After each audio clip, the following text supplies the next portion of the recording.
Hi friends. Karthik అయితే జోష్న అలాగే పారిజాతాన్ని హాస్పిటల్కి తీసుకొని వెళ్ళడం కోసం కింద వెయిట్ చేస్తూ ఉంటారు. ఇక ఎంతసేపటికి కూడా జోష్న అలాగే పారిజాతం ఇద్దరు కూడా కిందకి రాకపోవడంతో తనే పైకి వెళ్ళాలని చూస్తూ ఉంటాడు. ఇక అప్పుడే అక్కడికి దీప అయితే వస్తుంది. ఏంటి బావా అని చెప్పి అడిగితే, ఏం లేదు మరదలా, ఈ జోష్న పారిజాతం ఇంకా రాలేదేంటి, వీళ్ళని నేను ఇప్పుడు హాస్పిటల్కి టెస్ట్లకి తీసుకొని వెళ్ళాలి కదా అని చెప్పి కార్తిక్ అంటే, నాకు నువ్వేం చేస్తున్నావో అస్సలు అర్థం కావడం లేదు బావా, నువ్వేంటి ఇలా మాట్లాడుతున్నావు, అయినా జోష్నకి టెస్ట్లు చేస్తే నిజం బయటపడిపోతుంది కదా, అప్పుడు అమ్మకి నిజం తెలిస్తే ఇంకా చాలా బాధపడుతుందేమో, అమ్మకి ఏమీ అవ్వకూడదు కదా, ఎందుకు బావా ఒక్కసారి ఆలోచించు అని చెప్పి దీప అంటే, ఏమీ కాదు, నువ్వు సైలెంట్గా ఉండు, ఎప్పుడు నిజాలు బయటపడాలని ఉంటే అప్పుడు నిజాలు బయటపడతాయి, అయినా తప్పు చేసిన దొంగలకి లేని బాధ నీకెందుకు, నువ్వు నిజం తెలిస్తే అత్తతో హాయిగా బ్రతకచ్చు, నువ్వే ఆ బోన్ మ్యారో ట్రాన్స్ప్లాంటేషన్ ఏదో నువ్వే చేసి అత్త ప్రాణాలని కాపాడించవచ్చు, ఇంత చేయొచ్చు నువ్వు, అలాంటప్పుడు నువ్వెందుకు టెన్షన్ పడుతున్నావు, రాని చూద్దాం, ఈరోజు జోష్న అలాగే పారు ఎలా తప్పించుకుంటారో నేను చూస్తాను అని చెప్పి అంటూ ఉంటాడు కార్తిక్. ఇక అప్పుడే అక్కడికి పారిజాతం అలాగే జోష్న ఇద్దరు కూడా వస్తారు.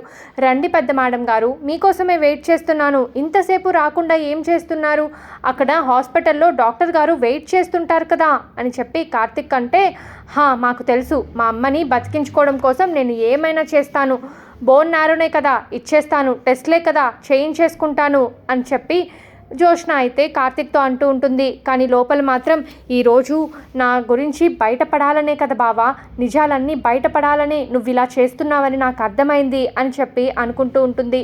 మరోపక్క పారిజాతం అయితే, ఇదేంటి ఇంత ధైర్యంగా మాట్లాడుతుంది, నాకైతే అస్సలు అర్థం కావడం లేదు, నేను చేసిన పాపాలన్నీ కూడా ఈరోజు బయటపడిపోయేటట్లు ఉన్నాయి, ఒకవేళ ఇంట్లో వాళ్ళకి నిజం తెలిస్తే నన్ను క్షమిస్తారా, ఇంట్లో ఉండనిస్తారా, నేను చేసిన పాపం నా మెడకే చుట్టుకునేటట్లుందే అని చెప్పి పారిజాతం అయితే ఇక ఆలోచిస్తూ ఉంటుంది. ఇక అప్పుడు కార్తిక్ అయితే, ఏంటి పారు ఏదో దీర్ఘంగా ఆలోచిస్తున్నావు, అయినా పాపాలు చేసేవాళ్ళు ఆలోచించకూడదు అని చెప్పి అంటే, పాపాలా, నేనేం పాపం చేశాను రా, నేనేం పాపం చేయలేదు అని చెప్పి మాట మారుస్తూ ఉంటుంది పారిజాతం. ఇక సరేలేండి, తొందరగా హాస్పిటల్కి వెళ్దాం పదండి, అసలే అక్కడ డాక్టర్ గారు టెస్టుల కోసం అన్ని ఏర్పాట్లు చేశారు కదా, పదండి బయలుదేరదాం అని చెప్పి ఇక ముగ్గురు కూడా హాస్పిటల్కి అయితే వెళ్ళిపోతారు. ఇక దీప కూడా ఇంట్లోకి వెళ్ళబోతూ ఉంటుంది. అక్కడ వెళ్ళబోతూ ఉంటే ఏదో తాడులాగా కనిపిస్తుంది. ఏంటిది, ఏంటి తాయెత్తు, అయినా ఈ ఇంట్లో ఇలాంటి తాయెత్తులు కానీ తాడులు కానీ వేసుకునే వాళ్ళు ఎవరూ లేదే, నాకు తెలిసి ఇది దాసుబాబాయిదే, అయినా ఈ తాయెత్తు ఇక్కడెందుకుంది, అసలు దాసుబాబాయ్ ఏమైపోయాడు, మొన్న ఆయనకి కాల్ చేశాడు, నేను నిజం చెప్పేస్తానని చెప్పి ఆయనేమో హడావిడిగా ఇంటికి వచ్చాడు, ఏం చెప్పేస్తాడా, ఎక్కడ నిజం తెలిసిపోతుందా అని, కానీ అక్కడికి దాసుబాబాయ్ రాలేదని చెప్పారు, కానీ ఇక్కడ దాసుబాబాయ్కి సంబంధించిన ఈ తాడెందుకుంది అని చెప్పి దీప అయితే ఆలోచిస్తూ ఉంటుంది. దీని గురించి నేను బావతో మాట్లాడాలి, అయినా అప్పటి నుంచి దాసుబాబాయ్ కనిపించడం లేదు, దాసుబాబాయ్ ఎక్కడున్నాడో కూడా తెలియటం లేదు, కాశీతో ఉన్నాడా లేక స్వప్న వాళ్ళ ఇంట్లో ఉన్నాడా అని చెప్పి అనుకుంటూ దీప అయితే లోపలికి వెళ్తుంది. ఇక వెంటనే స్వప్నకైతే కాల్ చేస్తుంది. అటువైపు స్వప్న ఫోన్ లిఫ్ట్ చేసి, చెప్పండి వదిన, సుమిత్ర అత్తకి ఎలా ఉంది ఇప్పుడు, తన ఆరోగ్యం బాగానే ఉందా అని చెప్పి అడుగుతూ ఉంటుంది. బాగానే ఉంది స్వప్న, నేను నిన్ను ఒక విషయం అడగడానికి కాల్ చేశాను అని చెప్పి అంటూ ఉంటే, చెప్పండి ఏ విషయం గురించి మీరు నాతో మాట్లాడాలనుకుంటున్నారు అని చెప్పి స్వప్న అయితే అడుగుతుంది.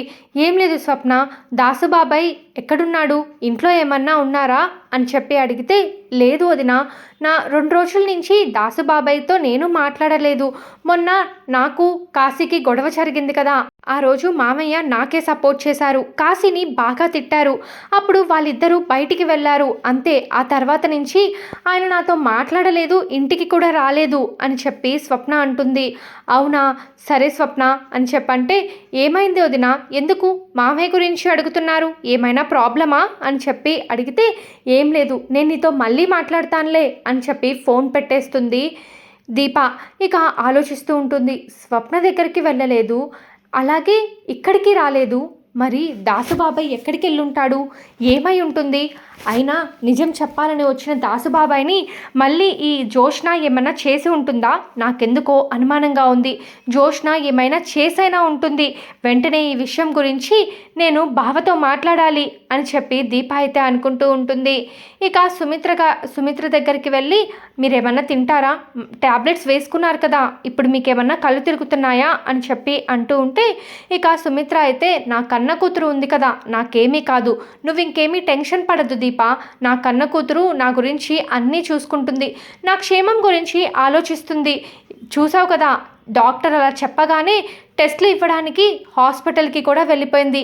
ఇక నా ప్రాణానికి ఏ ప్రమాదం లేదు, మీరంతా హ్యాపీగా ఉండండి, బాధపడద్దు, నేను టైంకి తిని మందులు వేసుకుంటాను, ఎప్పట్లాగే ఉంటాను అని చెప్పి సుమిత్ర అంటూ ఉంటే, మీరు బాగుంటారమ్మా, మీరు 100 ఏళ్ళు బ్రతుకుతారు, మీరు బతుకుతారు, అది నాకు తెలుసు, మీరు సంతోషంగా ఉండాలని నేను కోరుకుంటాను అని చెప్పి అంటూ ఉంటే, ఏమో, నువ్వు నా కడుపుకు పుట్టకపోయినా నా సంతోషం గురించి కోరుకుంటున్నావు, అది నీకు నాకు ఉన్న రుణానుబంధం అయి ఉండొచ్చు, కానీ జోష్న నా కడుపున పుట్టింది కదా, కన్న తల్లిని కదా, అందుకే నా కోసం బోన్ మ్యారోని ఇవ్వడానికి కూడా తను సిద్ధపడింది. అందుకే ఏమీ ఆలోచించకుండా టెస్ట్లు ఇవ్వడానికి హాస్పిటల్కి వెళ్ళిపోయింది. అది నా కూతురంటే. జోష్న నా గురించి ఆలోచించదు, నీళ్ళు కూడా సరిగ్గా ఇవ్వదు అని చాలాసార్లు అనుకున్నాను, కానీ నా మీద జోష్నకి ఇంత ప్రేమ ఉందని ఈరోజే తెలిసింది అని చెప్పి జోష్నని పొగుడుతూ ఉంటే, ఇక దీప మాత్రం మనసులో బాధపడుతూ ఉంటుంది. మీకు అసలు నిజం తెలియదమ్మా, నేనే నీ నిజమైన కన్న కూతుర్ని. జోష్న ఎలా కావాలంటే మిమ్మల్ని అలా వాడుకుంటుంది, ఈ ఆస్తి కోసం ఐశ్వర్యం కోసం తను ఇలా చేస్తుందే తప్ప నిజంగా మీ మీద ప్రేమతో కాదు. అసలు టెస్ట్లు చేయించుకున్న తర్వాత అందులో నెగిటివ్ వస్తే అప్పుడు మీకు నిజం తెలిసిపోతుందేమో, నాకు భయమేస్తుంది, అప్పుడు మీరు ఎలా రియాక్ట్ అవుతారో కూడా నాకు అర్థం కావడం లేదు అని చెప్పి దీప అయితే మనసులో అనుకుంటూ ఉంటుంది. ఏంటి దీప ఆలోచిస్తున్నావు? ఇంకా నువ్వేమీ ఆలోచించొద్దు, జోష్న అన్నీ చూసుకుంటుంది. మామయ్య గారు అలాగే మా ఆయన దర్శద్ అందరూ కూడా కలిసి నా ప్రాణాలకి ఏమీ కాకుండా చూసుకుంటారు. నువ్వు వెళ్ళి నీ పని చూసుకో, నీకు సహాయం ఏదన్నా కావాలంటే చెప్పు, నేనే వచ్చి నీకు సహాయం చేస్తాను అని చెప్పి సుమిత్ర చెప్పడంతో ఇక దీప అయితే అక్కడ నుంచి కిందకు వచ్చేస్తుంది. ఇక టెస్ట్లన్నీ కూడా ముగించుకొని జోష్న అలాగే పారిజాతం కార్తిక్ ముగ్గురు కూడా ఇంటికి వస్తారు. ఏమైంది బావా, ఏమైంది? రిపోర్ట్స్ వచ్చాయా? రిపోర్ట్స్ అన్నీ పాజిటివ్ వచ్చాయా? జోష్న బోన్ మ్యారోని ఇవ్వచ్చా? అమ్మగారు బతుకుతారా అని చెప్పి అడుగుతూ ఉంటే, దీప నువ్వెందుకు అంత టెన్షన్ పడుతున్నావు అని చెప్పి కార్తిక్ అంటూ ఉంటాడు.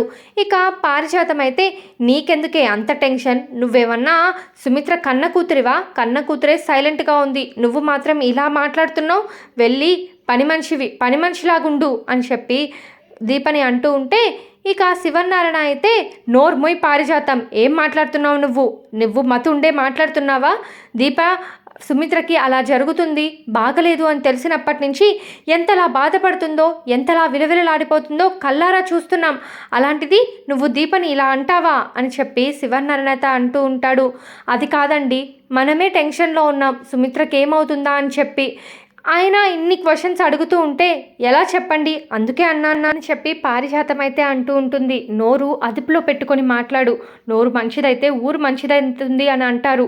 నువ్వు ఎప్పుడు కూడా దీపని తక్కువగా చిన్న చూపుగా చూస్తూ ఉంటావు, నీకు నీ మనవరాలు జోష్నకి అలవాటే కదా అని చెప్పి అంటూ ఉంటే, అదే గ్రాని సైలెంట్గా ఉండు, అమ్మకి ఇలా అవుతుందని అందరం టెన్షన్ పడుతున్నాం కదా, ఆ టెన్షన్లోనే దీప కూడా అడిగి ఉంటుంది అంతే అని చెప్పి అంటూ ఉంటే, ఇక కార్తిక్ అయితే, తాత రిపోర్ట్స్ రావడానికి టైం పడుతుందట, ఒక 2 days టైంలో మనకి రిపోర్ట్స్ వస్తాయని డాక్టర్ గారు చెప్పారు తాత అని చెప్పి కార్తిక్ అంటే, అవునా, సరేరా మనవడా, వీటికి కనుక పాజిటివ్ వస్తే, ఒకవేళ జోష్న కనుక బోన్ మ్యారో ఇవ్వగలిగితే అంతకంటే ఇంకేం కావాలి, సుమిత్ర మనకి ప్రాణాలతో దక్కితే అంతకంటే ఇంకేమీ వద్దు అని చెప్పి అంటే, ఇక కార్తిక్ అయితే ఖచ్చితంగా జరుగుతుంది, సుమిత్ర అత్తకి ఏమీ కాదు, మీరు అస్సలు టెన్షన్ పడద్దు, మేమంతా ఉన్నాం కదా, మీరెందుకు టెన్షన్ పడుతున్నారు అని చెప్పి కార్తిక్ అయితే శివనారాయణతో అంటాడు.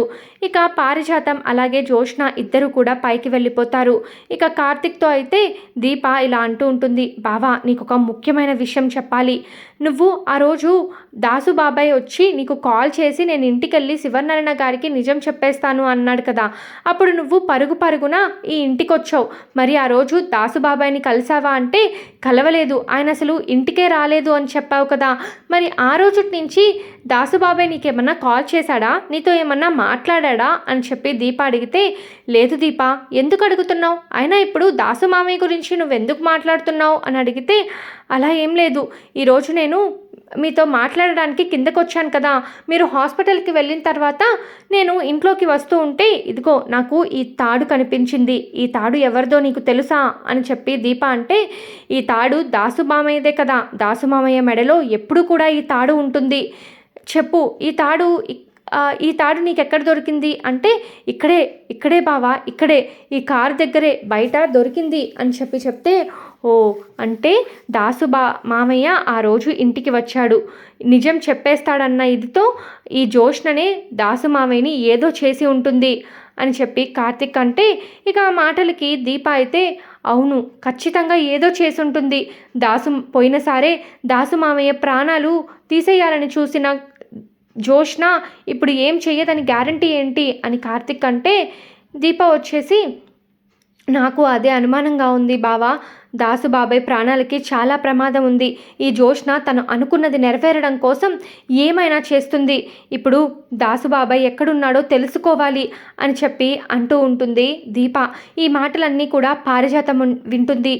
ఏంటి జోష్న ఇంతకి తెగిస్తుందా, నా కొడుకు దాసుని కిడ్నాప్ చేయిస్తుందా, నా కొడుకు దాసుని చంపాలని చూసిందా, ఇన్ని చేసిందా, అయినా నేను నా స్వార్థం కోసం ఇది బాగుండాలని చెప్పి చిన్నప్పుడే ఆ బిడ్డల్ని మార్చేశాను, కానీ ఈ జోష్న మాత్రం ఇంతలా దిగజారుతుందా, తన స్వార్థం కోసం కన్న తండ్రినే చంపాలనుకున్న, అయినా వీళ్ళు నిజం అంటున్నారు, ఏం నిజం, కొంపతీసి జోష్న ఇంటి వారసురాలు కాదు అన్న విషయం వీళ్ళకి తెలిసిపోయిందా, తెలిసిపోయి కూడా ఏమీ తెలియనట్టు ఇలా మాట్లాడుతున్నారా, అసలు వీళ్ళ మనసులో ఏముంది, వీళ్ళు ఏం నిజం గురించి మాట్లాడుతున్నారు, అయినా దాసు దేని గురించి శివనారాయణ గారితో చెప్పాలనుకున్నాడు, అసలు ఏమీ అర్థం కావడం లేదే అని చెప్పి పారిజాతం అనుకుంటూ ఉంటుంది.